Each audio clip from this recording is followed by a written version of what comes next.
संगत जी, ये तो आप सब जानते हैं कि 9वें गुरु श्री गुरु तेग बहादुर साहिब जी को दिल्ली के चांदनी चौक में बड़ी बेरहमी से मुगल बादशाह औरंगजेब ने शहीद किया था। आज हम इस वीडियो में जानेंगे गुरु तेग बहादुर साहिब जी की शहीदी के बारे में और आखिरी पलों की उन 11 घटनाओं को विस्तार से जानेंगे कि कैसे गुरु जी औरंगजेब के दरबार में पहुंचते हैं, कैसे गुरु जी के साथियों को उनके ही सामने बड़ी क्रूरता से शहीद किया जाता है और कैसे गुरु जी की शहादत के बाद उनके शरीर का संस्कार करने की अनुमति नहीं दी जाती। गुरु जी के बलिदान और सिखों की बहादुरी गाथा। यह बात सन 1658 की है, जब हिंदुस्तान में मुगल सल्तनत का दबदबा हुआ करता था। हुकूमत की बागडोर औरंगजेब के हाथों में थी। औरंगजेब ने देश के सारे हिंदुओं को मुसलमान बनाने की ठान ली। जो हिंदू उससे नहीं डरता और मुसलमान बनने से इनकार कर देता, औरंगजेब उनका कत्ल करवा देता था। उसने धर्म परिवर्तन के लिए एक खास रणनीति तैयार की, जिसके तहत वे हिंदू धर्म के धार्मिक नेताओं को मुसलमान बना रहा था।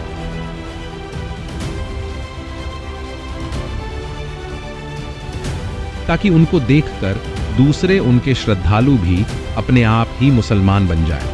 उन दिनों में कश्मीर को पंडितों का मुख्य केंद्र माना जाता था। उसने सोचा, यदि कश्मीरी पंडितों को मुसलमान बना दिया जाए तो हिंदुस्तान की सारी हिंदू जाति अपने आप ही मुसलमान बन जाएगी। इसलिए औरंगजेब ने कश्मीर के सूबेदारों और जर्नैलों को सख्त हिदायत दी कि कश्मीर के पंडितों को मुस्लिम धर्म अपनाने के लिए उनके विरुद्ध सख्त से सख्त कार्यवाही की जाए। जो पंडित मुसलमान न बने, उनके घर तथा संपत्ति को नष्ट कर दिया जाए और उन्हें कठोर दंड दिया जाए। जब कश्मीरी पंडितों पर इस तरह की सख्ती की जाने लगी तो उन्होंने औरंगजेब से कुछ समय की मोहलत मांगी। कहते हैं तब वहां के पंडित मंदिरों में एकत्रित होकर प्रार्थना करने लगे। पर इतनी पूजा पाठ करने के बाद भी पंडित असहज महसूस कर रहे थे। उनको कोई रास्ता दिखाई नहीं दे रहा था, क्योंकि उन्हें अपनी मौत अपने सामने खड़ी दिखाई दे रही थी। उस समय पंडितों को उनके मुख्य पंडित कृपाराम ने बताया कि यदि वे किसी महापुरुष या पहुंचे हुए संत फकीर की शरण में चले जाएं तो हम बच सकते हैं। तब कृपाराम ने बताया कि पंजाब की धरती पर गुरु नानक देव जी एक ऐसे महापुरुष हैं जो हमारी मदद कर सकते हैं। आजकल उनकी गद्दी पर 9वें गुरु श्री गुरु तेग बहादुर साहिब जी विराजमान हैं। गुरु नानक देव जी की गद्दी पर बैठे महापुरुषों में ही अत्याचार का सामना करने की पूरी शक्ति है। हम सबको गुरु तेग बहादुर जी के पास चलना चाहिए। वे हमारी प्रार्थना को अवश्य सुनेंगे और अपनी शक्ति व भक्ति से औरंगजेब को अत्याचार करने से रोकेंगे। इसीलिए कश्मीरी पंडितों का एक प्रतिनिधिमंडल श्री आनंदपुर साहिब में श्री गुरु तेग बहादुर साहिब की शरण में मदद के लिए पहुंचा। पंडितों ने उनसे विनती की, महाराज सत्ता के नशे में चूर होकर अत्याचारी बादशाह औरंगजेब हमें मुसलमान बनाना चाहता है। हमारे हिंदू धर्म के चिन्ह तिलक, चोटी, जनेऊ को समाप्त किया जा रहा है। अब आप ही हमारी रक्षा कर सकते हैं। पंडितों की यह दुख भरी कहानी सुनकर गुरु तेग बहादुर जी मौन हो गए तथा कुछ सोचने लगे। तभी उनके पुत्र बालक गोविंद राय जी, जो आगे चलकर सिखों के 10वें गुरु बने, अपने पिताजी को गहरी सोच में डूबे देखकर बोले, पिताजी आप क्या सोच रहे हैं और ये लोग कौन हैं? तब गुरुजी ने कहा, ये कश्मीर के दुखी पंडित हैं। औरंगजेब इनको जबरदस्ती मुसलमान बनाना चाहता है। इनकी रक्षा के लिए किसी महापुरुष के बलिदान की जरूरत है।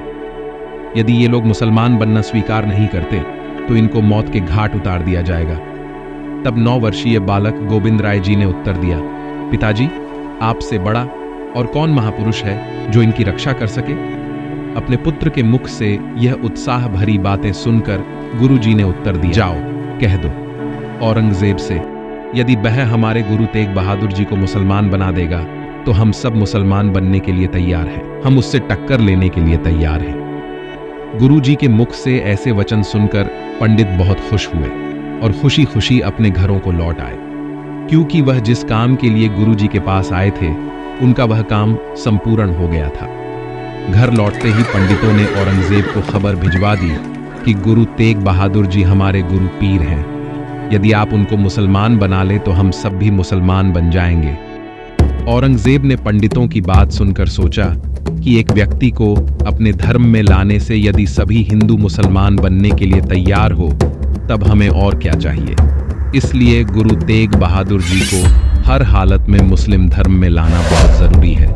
इतिहासकार बताते हैं, पंडितों के जाने के बाद गुरुजी अपने 6 सिखों के साथ दिल्ली चलने के लिए तैयार हो गए। ये बात पूरे पंजाब में आग की तरह फैल गई। आनंदपुर साहिब में बहुत बड़ी तादाद में श्रद्धालु उनके दर्शनों के लिए इकट्ठे हो गए, क्योंकि वे सब जानते थे गुरुजी के साथ शायद वो उनकी आखिरी मुलाकात थी। उन सभी श्रद्धालुओं ने भी गुरुजी के साथ दिल्ली चलने का आग्रह किया, परंतु गुरुजी के आदेश कुछ और थे। उन्होंने अपने सभी श्रद्धालुओं से कहा कि वे आनंदपुर साहिब में रहकर उनके पुत्र बाल गोविंद राय का ध्यान रखें और हमारे बाद गुरुगद्दी हमारे पुत्र गोविंद राय को दी जाए। इस सब के चलते गुरुजी ने सारी संगत और परिवार वालों में उदासी देखी। तब उन्होंने सभी को संदेश दिया कि इस नश्वर संसार में कोई भी सदा के लिए नहीं रह सकता। यह संसार नाशवान है। किसी को आज जाना है, किसी को कल। केवल प्रभु का सिमरण ही अंतिम समय हमारा साथ देता है। इतना कहकर गुरुजी ने अपने पुत्र गोविंद राय को अपने गले से लगाया। मामा कृपाल चंद को गुरु परिवार की देखभाल का जिम्मा सौंपा और अपने 6 सिखों के साथ गुरुजी दिल्ली के लिए चल पड़े। वे सिख थे भाई दयाला जी, भाई मतीदास जी, भाई सतीदास जी, भाई गुरदित्ता जी, भाई जैता जी, भाई उदय जी। रास्ते में जहां भी गुरुजी विश्राम के लिए ठहरते, आपके दर्शनों के लिए ढेरों श्रद्धालु वहीं आना शुरू हो जाते। गुरुजी रास्ते में भरतगढ़, रोपड़, कैथिल, जींद आदि स्थानों पर लोगों को उपदेश देते हुए दिल्ली की तरफ बढ़ रहे थे। तभी मुगलों ने उन्हें रास्ते से ही गिरफ्तार कर लिया। गुरुजी के गिरफ्तार होने की खबर औरंगजेब को मिली। तब उसने गुरुजी को अपना एक पैगाम भिजवाया, जिसमें लिखा था, अगर आप सच्चे फकीर हो तो कोई चमत्कार करके दिखाओ। अगर कोई चमत्कार करके नहीं दिखा सकते तो मुस्लिम धर्म स्वीकार कर लो। यदि इन बातों में से कोई भी बात स्वीकार नहीं तो आपका सर कलम कर दिया जाएगा। गुरुजी ने तब फरमाया, करामात तो कहर का नाम है। करामात कुदरत के नियमों के खिलाफ है। अकाल पुरख परमात्मा दुनिया के सामने करामात दिखाने की कभी इजाजत नहीं देता। रही बात इस्लाम धर्म कबूल करने की, परमात्मा ने हमें जिस धर्म में पैदा किया है उस धर्म को छोड़कर किसी के डर में जा किसी लालच बस किसे और धर्म को अपनाना पाप है। और जो तुमने सर कलम करने की बात की है वह हमें खुशी खुशी परवान है। इस नाशवान संसार में कोई नहीं रह सकता, हर किसी को जाना पड़ेगा, फिर मरने का क्या डर। गुरुजी के ऐसे वचन सुनकर उन्होंने गुरुजी को एक लोहे के पिंजरे में कैद कर दिया।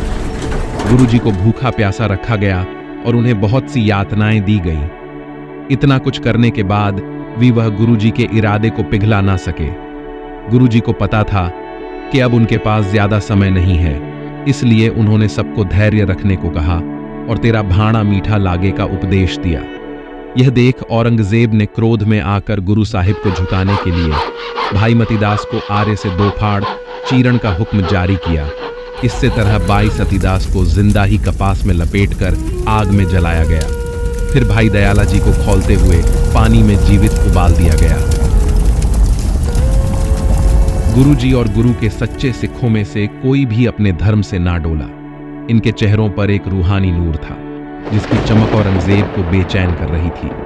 तब औरंगजेब का हुक्म आया कि गुरु तेग बहादुर जी को तलवार के साथ कत्ल कर दिया जाए और इसके साथ ही सारे दिल्ली शहर में ढिंढोरा पिटवाकर सभी को बताया जाए कि हिंदुओं के पीर को चांदनी चौक की कोतवाली के बाहर कत्ल किया जाएगा, जिसका मकसद था कि लोगों के अंदर मौत का भय पैदा किया जा सके ताकि वह जल्दी ही मुस्लिम धर्म स्वीकार कर ले। फिर 24 नवंबर सन 1675 ईस्वी इतिहास का वह काला दिन आया।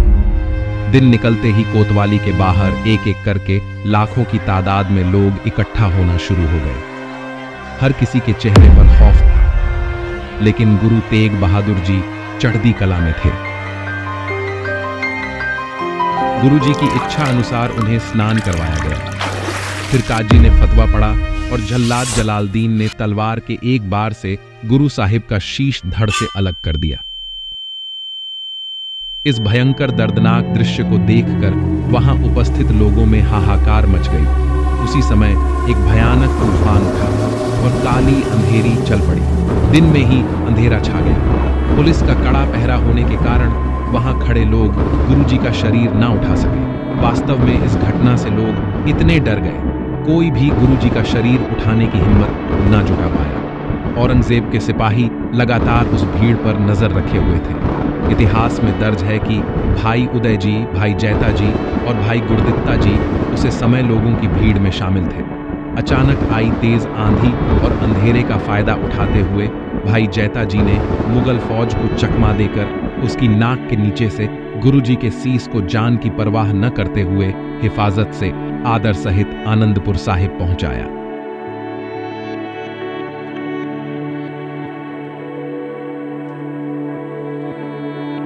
दूसरी तरफ उस काली अंधेरी रात में तलवारों से लैस मुगल हुकूमत के कारिंदे चप्पे चप्पे पर तैनात थे। जहां गुरुजी का पार्थिव शरीर खून से लथपथ पड़ा था, ऐसे खौफजदा हालात में सिख श्रद्धालु गुरु घर के अनंत सिख भाई लखी शाह बंजारा रुई से लदी हुई बैलगाड़ियों का काफिला और अपने पुत्रों भाई नगहिया, हेमा, हाड़ी और बाई कहना के पुत्र नेक सिंह धुम्मा को लेकर तूफान की रफ्तार से वहां पहुंचे और अंधेरे का फायदा उठाकर गुरुजी के पार्थिव शरीर को आदर सहित बैलगाड़ी में उठा लेते हैं।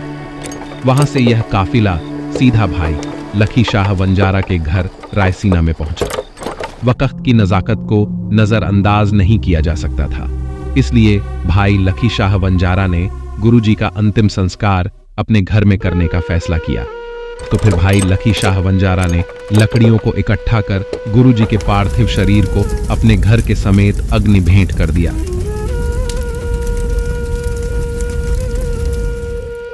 आज के दिन जहां गुरुद्वारा श्री रकाबगंज साहिब सुशोभित है,